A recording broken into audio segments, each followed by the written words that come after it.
نحمدہ ونصلی علی رسولہ الکریم فاعوذ باللہ من الشیطان الرجیم بسم اللہ الرحمن الرحیم۔ برائیوں سے سمجھوتا کرنے کا عبرتناک انجام۔ برائیوں سے سمجھوتا کرنے کا عبرتناک انجام، یہ ہے عنوان اس مضمون کا جس کا آج ہم مطالعہ کریں گے۔ اسے مولانا یوسف اصلاحی صاحب نے تحریر فرمایا ہے۔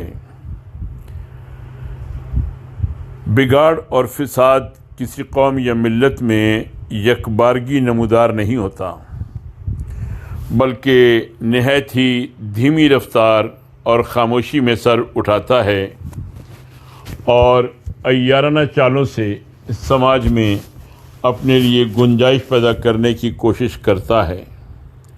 نہایت صبر، تسلسل اور مکاری سے سرگرم رہتا ہے کہ اس سے گوارا کیا جانے لگے۔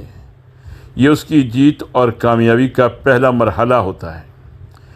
اس مرحلے پر پہنچ کر وہ اطمینان کی سانس لیتا ہے کہ اب آگے کے مراحل آسان ہو گئے۔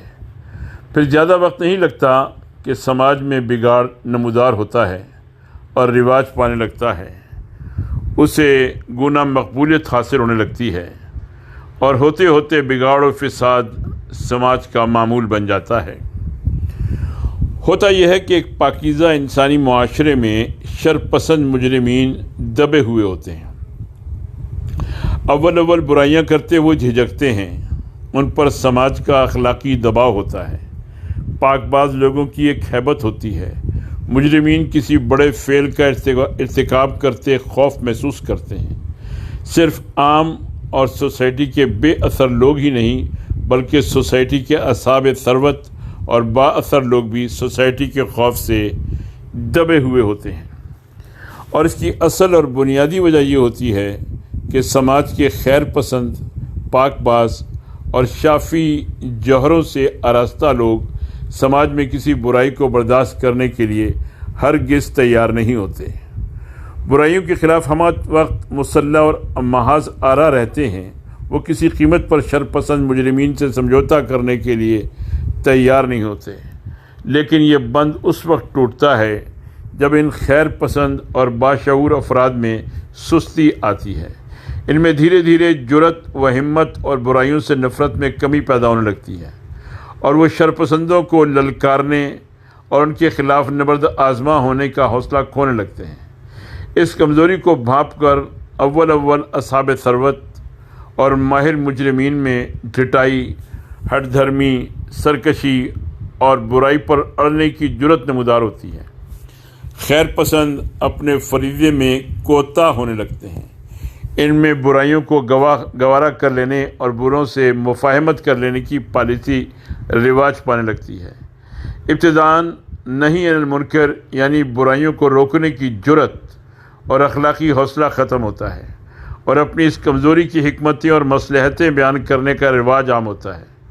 پھر یہ حوصلہ باقی نہیں رہتا کہ کسی کو نیکی کا حکم دے سکیں اور سماج میں بھلائی کا اہتمام کرنے کے لیے بھی پرزور انداز میں زبان کھول سکیں۔ یہ سماج کے بدترین دن ہوتے ہیں۔ برائیاں عام ہونے لگتی ہیں، سماج میں ہر طرف فساد اور بگاڑ رونما ہونے لگتا ہے۔ برے لوگ سماج پر چھا جاتے ہیں اور ہر طرف یہی لوگ سرگرم نظر آتے ہیں۔ صحیح بنیادوں پر تعمیر ہونے والے معاشرے کا ابتدائی دور سنہرا ہوتا ہے۔ سماج پر پاک باز لوگوں کا اثر ہوتا ہے۔ ان کی اخلاقی ساکھ سے پورا سماج مرعوب ہوتا ہے۔ عوام ہی نہیں بلکہ با اثر اصحاب ثروت بھی کھلم کھلا کسی برائی کا ارتکاب کرنے کی جرأت نہیں کرتے۔ سوسائٹی کے پاک باز طبقے کا لحاظ کرتے ہیں۔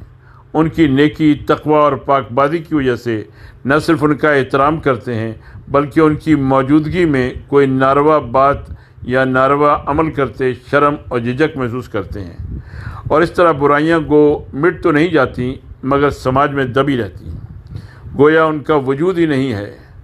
اگر کبھی سر اٹھاتے بھی ہیں تو اس کو پورے سماج کی نفرت، بیزاری اور دباؤ سے مقابلہ کرنا ہوتا ہے، اور وہ سر اٹھاتے ہی دب جاتی ہیں۔ لیکن جو ہی شرپسند یہ محسوس کرنے لگتے ہیں کہ خیر پسندوں میں شر کو گوارا کر لینے کی کمزوری جنم لے رہی ہے تو ان کی جرت بڑھنے لگتی ہے۔ جب تک سماج کا خیر پسند باشعور اور پاک باز طبقہ اپنے فرائض کا گہرا احساس رکھتا ہے، اپنا فریضہ ادا کرنے میں سرگرم رہتا ہے اور جرت کے ساتھ برائیوں کے خلاف ڈٹا رہتا ہے، سماج میں اس کی ساکھ ہوتی ہے، سماج پر اس کا اخلاقی دباؤ اور ایک ہیبت ہوتی ہے، سماج اس کا اثر محسوس کرتا ہے اور تہہ میں برائیاں موجود بھی ہوں تو سر نہیں اٹھاتی۔ ایسا لگتا ہے کہ سماج میں گویا کوئی برائی ہے ہی نہیں، اس لیے کہ سماج میں برائیوں کے لیے کوئی گنجائش نہیں ہوتی اور سماج کے عام لوگوں میں نیکی کا رجحان برائی سے نفرت اور اہل خیر کے اثرات کی فضا قائم رہتی ہے۔ کسی سوسائٹی کا یہ دور انتہائی خوش بختی، ترقی، خوشگواری اور خیر و برکت کا دور ہوتا ہے۔ ہر طرف امن و سکون، راحت و عافیت، خوشحالی و خیر سگالی اور مسرت و اطمینان کی فضا ہوتی ہے اور سوسائٹی جنت کا نمونہ ہوتی ہے۔ شیطان بھلا اس خیر و برکت اور نیکی و پاکیزگی کی فضا کو کیسے گوارا کر سکتا ہے؟ وہ برابر اپنی چالیں چلتا رہتا ہے اور خیر پسندوں پر مسلسل حملے کرتا رہتا ہے، اور پھر سوسائٹی کو یہ روز بد دیکھنا پڑتا ہے کہ نیک لوگوں کے طبقے میں سہل انگاری، عافیت کوشی، فرائض سے غفلت، سستی اور لاپرواہی جیسی کمزوریاں نمودار ہونے لگتی ہیں۔ وہ دھیرے دھیرے برائیوں کو گوارا کر لینے اور اہل شر سے سمجھوتا کرنے کی بیماری میں مبتلا ہوتے ہیں۔ شر پسندوں کے مقابل آنا انہیں للکارنے اور ان کو برائیوں سے روکنے کی جرت و ہمت کھونے لگتے ہیں، اور عافیت اسی میں محسوس کرتے ہیں کہ شر پسندوں سے مصالحت اور مفاہمت رہے۔ شر پسند چونکہ اسی وقت کے انتظار اور آرزو میں عمر عزیز کی گھڑیاں بتاتے ہیں، اس لیے وہ جلد اہل خیر کی اس کمزوری کو بھانپ لیتے ہیں اور ان کے برے ارادوں میں جان پیدا ہونے لگتی ہے۔ پھر زیادہ وقت نہیں گزرتا کہ برائیوں کا چلن عام ہو جاتا ہے اور شر پسند ہر طرف دندناتے اور شر و فساد پھیلاتے نظر آتے ہیں، اور بالآخر سماج میں شر پسندوں کا دباؤ اور بالادستی کی فضا عام ہو جاتی ہے۔ خیر پسند اور پاک باز طبقے کے اثرات ختم ہونے لگتے ہیں، ان کا اخلاقی دباؤ ڈھیلا پڑنے لگتا ہے اور شر پسند عناصر کو کھل کھیلنے میں من مانی کرنے اور دل کے ارمان پورے کرنے کے آزادانہ مواقع فراہم ہو جاتے ہیں۔ سوسائٹی کے لوگ، جن کی بہت بڑی اکثریت جو اب تک خیر پسند طبقے کے اثرات اور دباؤ سے، برائیوں سے بچے ہوتے تھے، وہ بھی اس ریلے میں بہہ جاتے ہیں۔ سارے بند ٹوٹ جاتے ہیں اور پورا سماج برائیوں کی لپیٹ میں آ جاتا ہے۔ خیر پسند لوگ سماج کی ہمہ ہمی اور پیدا ہونے والے مسائل سے کنارہ کشی اختیار کرنے اور زندگی کی سرگرمیوں سے ہٹ کر گوشہ عافیت تلاش کرنے لگ جاتے ہیں۔ ایسا معلوم ہوتا ہے کہ سماج میں خیر پسندوں اور پاک باز لوگوں کا کوئی رول ہی نہیں رہا۔ وہ سماج میں اپنی ساکھ، اپنا اخلاقی دباؤ اور اپنے اثرات سب کچھ کھو بیٹھتے ہیں۔ کسی سوسائٹی کے لیے انتہائی بدبختی اور زبوں حالی کا دور ہوتا ہے۔ ہر طرف شر و فساد، ہنگامے، آوارگی، عیاشی، ظلم و زیادتی اور انارکی پھیل جاتی ہے۔ باہمی تعلقات بگڑ جاتے ہیں، خاندانی بند ٹوٹنے لگتے ہیں، خانگی زندگیاں برباد ہونے لگتی ہیں، عزت و آبرو، جان و مال کی حفاظت، چھوٹے بڑے کا لحاظ اور شرم و حیا جیسی قدریں ناپید ہونے لگتی ہیں۔ سماج سے امن و سکون اور عافیت و اطمینان رخصت ہو جاتا ہے اور پورا سماج جہنم کا نمونہ بن جاتا ہے۔ قرآن نے بھی بنی اسرائیل کی عبرتناک تاریخ پیش کر کے بار بار مسلمانوں کو متنبہ کیا ہے، اور رسول اللہ صلی اللہ علیہ وسلم بھی ان کی شرمناک تاریخ کے مختلف گوشے پیش کر کے بار بار تنبیہ فرمائی ہے تاکہ مسلمان چوکنے رہیں اور ان رخنوں پر نگاہ رکھیں جہاں سے برائیاں خاموشی سے سرایت کر کے پوری سوسائٹی کو تہ و بالا کر دیتی ہیں۔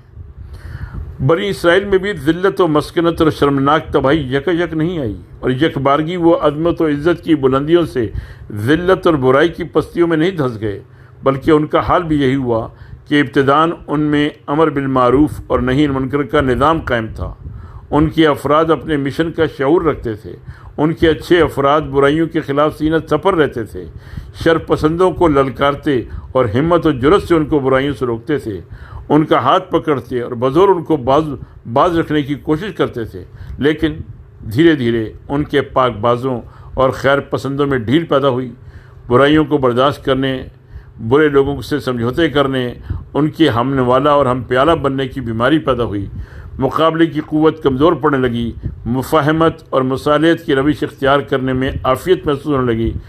کل تک یہ لوگ جن برے لوگوں کو برائیوں میں مبتلا دیکھ کر للکارتے اور بزور روکتے تھے، انہی کے ساتھ آخرکار سمجھوتے کرنے لگے۔ ان کو برائیوں میں لت پت دیکھ کر روکنے کے بجائے ان کی ہم نشینی اور قربت میں عافیت محسوس کرنے لگے۔ شر پسندوں کی جرت بڑھنے لگی اور خیر پسندوں کے حوصلے پست ہونے لگے۔ دھیرے دھیرے یہ خیر پسند بھی انہی شر پسندوں اور مجرموں کے ہم نوالا اور ہم پیالہ بن گئے۔ جب یہ کیفیت پیدا ہوئی تو ان پر اللہ کا غضب ٹوٹ پڑا۔ اللہ نے ان پر اپنا عذاب مسلط کر دیا۔ ان میں اخوت و تعلق ختم ہو گیا، ان کے قلوب باہم پھٹ گئے، ان میں اخلاق، انتشار اور افتراق کی فضا قائم ہو گئی۔ وہ گروہوں اور فرقوں میں بٹ گئے اور آپس میں ایک دوسرے کی گردنیں کاٹنے لگے۔ ان پر ذلت، پستی، مسکنت اور ذبح حالی مسلط کر دی گئی اور یہ انسانیت کے لیے نمونہ عبرت بن گئے۔ ان کی شرمناک پستی کی یہ داستان تاریخ انسانیت کا عبرتناک باب ہے۔ سنن ابو داؤد میں رسول کریم صلی اللہ علیہ وسلم کے مشہور صحابی حضرت عبداللہ بن مسعود رضی اللہ تعالیٰ عنہ سے ایک روایت مروی ہے جو بنی اسرائیل کی اس عبرتناک تاریخ پر روشنی ڈالتی ہے، اور اس سے واضح ہوتا ہے کہ ان کی سوسائٹی انسانیت کی بلندیوں سے کس طرح شرمناک پستی کے پاتال میں دھنستی چلی گئی۔ حضرت عبداللہ بن مسعود رضی اللہ عنہ کا بیان ہے کہ رسول اللہ صلی اللہ علیہ وسلم نے ایک موقع پر بنی اسرائیل کا حال بیان کرتے ہوئے فرمایا، سب سے پہلے بنی اسرائیل میں جس برائی نے جنم لیا وہ یہ تھی کہ ان میں ایک بھلا شخص جب کسی شخص کو کوئی برا کام کرتے دیکھتا تو کہتا ہے، اللہ کے بندے اس کام سے باز آ جا، یہ تو کیا کر رہا ہے، یہ ہرگز جائز نہیں۔ مگر جب دوسرے دن اس کی ملاقات ایسے ہی برے شخص سے ہوتی اور وہ اس کو برائی میں ملوث پاتا تو اس کو منع نہ کرتا کہ وہ اس کی ہم نشینی کر سکے اور اس کے ساتھ کھا پی سکے اور مصالحت کی شکل رہے۔ جب ان میں یہ صورتحال پیدا ہوئی تو اللہ نے ان کو آپس میں ٹکرا کر تباہ و برباد کر دیا، اور اس کے بعد اللہ کے رسول صلی اللہ علیہ وسلم نے قرآن پاک کی سورہ مائدہ کی آیات 78 تا 81 تلاوت فرمائیں۔ فرمایا، بنی اسرائیل میں سے جن لوگوں نے کفر کی راہ اختیار کی ان پر داؤد علیہ السلام اور عیسیٰ ابن مریم کی زبان سے لعنت کی گئی، کیونکہ وہ سرکش ہو گئے تھے اور زیادتیاں کرنے لگے تھے۔ انہوں نے ایک دوسرے کو برائیوں کے ارتکاب سے روکنا چھوڑ دیا تھا۔ بڑا ہی برا طرز عمل تھا جو انہوں نے اختیار کیا۔ آج تم ان میں سے بکثرت ایسے لوگ دیکھتے ہو جو اہل ایمان کے مقابلے میں کفار کی حمایت اور رفاقت کرتے ہیں۔ یقیناً بہت برا انجام ہے جس کی تیاری ان کے نفسوں نے ان کے لیے کی ہے۔ اللہ ان پر غضبناک ہو گیا، وہ دائمی عذاب میں مبتلا ہونے والے ہیں۔ اگر یہ لوگ فی الواقع اللہ اور رسول صلی اللہ علیہ وسلم اور اس چیز کے ماننے والے ہوتے جو پیغمبر پر نازل ہوئی تھی تو ہرگز اہل ایمان کے مقابلے میں کافروں کو اپنا رفیق نہ بناتے، مگر ان میں سے تو بہت سے لوگ اللہ کی اطاعت سے نکل چکے ہیں۔ یہ حدیث ایک آئینہ ہے جس میں امت مسلمہ اپنا چہرہ صاف دیکھ سکتی ہے اور اپنی عبرتناک پستی کا اصل سبب معلوم کر سکتی ہے، اور فیصلہ کن انداز میں اس حقیقت کو پا سکتی ہے کہ امر بالمعروف نہی عن المنکر کے فریضے سے غفلت کسی ملت کو پستی کی کن حدوں تک پہنچا دیتی ہے۔ ایک عادت بد امت میں یہ بھی رواج پا رہی ہے کہ وہ اپنا ماتم کرنے میں بھی بڑی مشاق ہو گئی ہے اور اپنی ذبح حالی کی داستان سرائی میں زور زبان اور زور قلم مقابلے کی حد تک دکھانے لگی ہے۔ خدا را ماتم نہ کیجیے بلکہ اٹھیے اور تعمیر ملت کی فکر میں سرگرم ہو جائیے۔ نہیں عن المنکر کی جرت پیدا کیجیے اور اپنا منصبی فریضہ جس پر اللہ نے خیر امت کو فائز کیا ہے، یعنی امر بالمعروف اور نہی عن المنکر، اس کا حق ادا کرنے کی کوشش کیجیے۔ وما علینا الا البلاغ۔